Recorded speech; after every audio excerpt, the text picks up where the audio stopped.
पहलगामच्या दहशतवादी हल्ल्याला 1 वर्ष पूर्ण झाले। पीडित कुटुंबियांसह देशवासियांच्या जखमा अजूनही ताज्या आहेत। पर्यटकांसह स्थानिकांमध्ये भीतीचं वातावरण कायम आहे। या भ्याड हल्ल्यामध्ये 25 पर्यटकांनी आपला जीव गमावला होता। 22 एप्रिल 2025 पहलगाममधील भ्याड दहशतवादी हल्ल्याचा काळा दिवस, जो देश कधीही विसरू शकणार नाहीये। पहलगामच्या बैसरन खोऱ्यामध्ये फिरायला आलेल्या 25 निष्पाप पर्यटकांवर आणि एका स्थानिक नागरिकावर दहशतवाद्यांनी गोळ्या झाडल्या। या भ्याड हल्ल्यानं केवळ काश्मीरच नव्हे तर अवघा देश हादरला।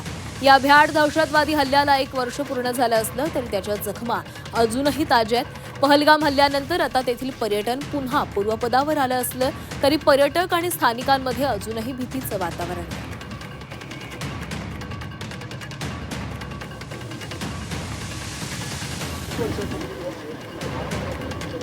पहलगाम दहशतवादी हल्ल्याला आज 1 वर्ष पूर्ण झाले। या दहशतवादी हल्ल्यामध्ये पर्यटकांचा मृत्यू झाला होता। यात महाराष्ट्रातील 6 पर्यटकांचाही समावेश होता।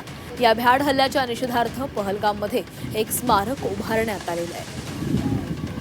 या स्मारकाचा आढावा घेतला आहे आमचे प्रतिनिधी कपिल राऊत यांनी। याच दिवशी 22 तारखेला एका वर्षापूर्वी पहलगाममध्ये भ्याड हल्ला झाला होता। दहशतवाद्यांनी भ्याड हल्ला केला होता, पर्यटकांवरती भ्याड हल्ला केला। त्याच्यामध्ये 26 जण हे मृत्युमुखी पडले होते आणि त्या 26 जणांना श्रद्धांजली देण्यासाठी तुम्ही बघू शकता माझ्या मागे एका नदीच्या काठी पहलगाममध्ये असं एक स्मारक उभं केलेलं आहे।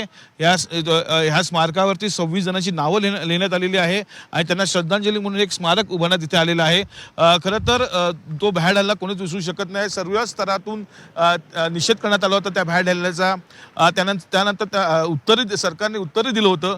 खरं तर पाहायला गेलं तर हे स्मारक उभं केलेलं आहे। ह्या स्मारकाच्या इथे या तुम्ही आणि असे भ्याड हल्ले पुन्हा होऊ नये, एकजुटीने परत या असंच हे स्मारक सांगत आहेत। आणि सर्वात महत्त्वाचं म्हणजे टुरिस्ट लोकांनी इथे येणं गरजेचं आहे। टुरिस्ट हा एक महत्त्वाचा व्यवसाय आहे इकडचा, त्याच्यावरती पूर्ण पहलगाम चालतंय। त्यामुळे येणाऱ्या काळात टुरिस्ट किंवा पर्यटक किती वाढतात याकडेच सर्वांचं लक्ष लागलेलं आहे। व्हिडिओ सागरसह कपिल राऊत, झी मीडिया, पहलगाम।